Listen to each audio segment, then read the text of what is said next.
자, 이자연 기자, 지금 예정이 없던 의견 진술을 진행하고 있다는 게 나오네요. 소식 전해주시죠. 네, 윤석열 대통령 측 최고은 변호사가요, 재판부에 5분만 잠깐 발언을 좀 하겠다라고 요청을 해서 재판부가 5분 내로 발언하라고 이렇게 허락을 했습니다. 예. 그래서 지금 발언을 하고 있는데 준비해온 A4 용지가 있는 모양입니다. 그 A4 용지를 들고 와서 읽고 있는데 지금 이게 몇 장 분량인지까지는 확인이 되지 않지만 일단 지금까지 나온 내용은요. 과거 사례와 해외 탄핵 사례를 좀 들어서 이걸 좀 참작을 해달라 이렇게 재판부에 요청하고 있는 것으로 보입니다. 예. 과거 우리나라에서는 박근혜 전 대통령 탄핵 결정을 한 바 있는데 미국 같은 경우에는 하원이 소추하고 상원에서 심판한다. 그런데 대통령에 대한 탄핵이 4건 있었으나 모두 부결이 됐다. 이런 점을 좀 참작해서 신중하게 처리해줬으면 좋겠다라는 취지의 발언을 하고 있습니다. 예, 다시 한번 상황을 정리해드리겠습니다. 오늘 오후 2시부터 윤석열 대통령 탄핵 심판 변론 5차 기일이 진행되고 있습니다. 앞서 설명드린 대로 모든 방송사가 대심판정 내부에서 일어나고 있는 일을 생중계로 보내드릴 수 없기 때문에 저희가 영상이 녹화되면 부분 잘라서 가장 빠르게 여러분께 전달해드리고 있습니다. 그리고 앞서 이자연 기자가 설명해 준 대로 안에서 나오고 있는 말도 저희가 내부에 있는 취재기를 통해서 전달해드리고 있는데 오늘 오후 2시 반부터 이진우 전 수도방위 사령관에 대한 신문이 예정돼 있습니다. 그 전에 증거 관련 의논을 하고 있는데 최고은 변호사, 그러니까 윤석열 대통령 측 대리인단 중에 한 명인 최고은 변호사가 의견 진술 5분만 좀 발언을 하게 해달라는 허락을 받아서 지금 발언을 하고 있는데 신중하게 처리해달라라는 윤석열 대통령 측의 재판부에 대한 일종의 건의사항을 이야기하고 있는 그런 상황입니다.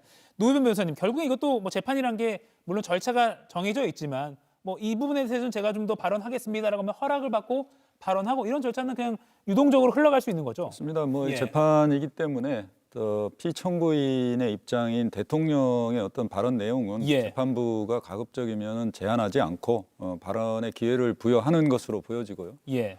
근데 지금 보도에서 나오는 그 윤 대통령이 미국의 탄핵 사례를 참작해달라는 표현은 우리 제도하고는 굉장히 상이한 측면이 있습니다. 예. 미국의 경우에는 하원이 탄핵 소추를 하고 상원이 탄핵 심판에서 결정을 하는 과정이고요.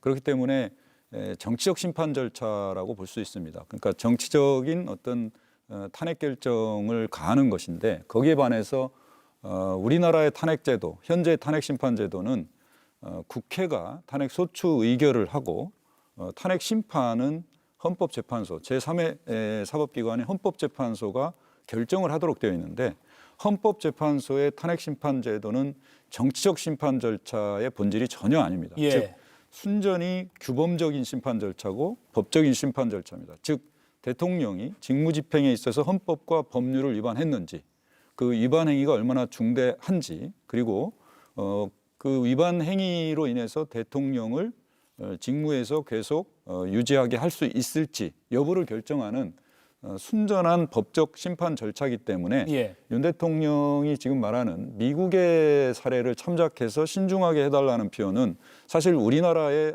탄핵 심판 제도나 탄핵 심판의 어떤 본질과는 좀 맞지 않다라고 그렇게 좀 평가를 해볼 수는 있습니다. 예, 말씀하신 대로 의회가 정치적인 어떤 계산이라고 표현하면 그렇겠지만 정치적인 것들을 고려해서 탄핵을 심판하는 미국 시스템을 굳이 거론했다는 것은 글쎄요, 헌재 입장에서는 조금 불쾌할 수도 있는 그렇습니다. 말일 수도 있을 것 같습니다. 왜냐하면 좀 잘 알고 계시지만 지금 헌법재판소의 현행 예. 탄핵 심판 제도는 기본적으로 헌법재판의 특성을 고려하되 예. 형사소송법을 준용하도록 되어 있습니다. 네. 그렇기 때문에 대통령 측에서도 지금 형사소송법을 엄격하게 적용을 해서 재판을 해달라고 여러 차례 요구를 하지 않았습니까? 예. 그런 점에서 우리 현행 탄핵 심판 제도를 대통령 측도 잘 알고 있다는 것입니다. 예. 그런데 미국의 탄핵 심판의 경우 상원에서 형사소송법을 준용해서 증거 조사를 하거나 이런 경우는 없거든요. 예. 그야말로 어떤 청문 절차라든가 일반적인 어떤 상원에서의 어떤 의결, 심의 과정을 거치고 나서 대통령에 대한 어떤 탄핵을 할지 말지를 표결로 결정하는 예. 거거든요.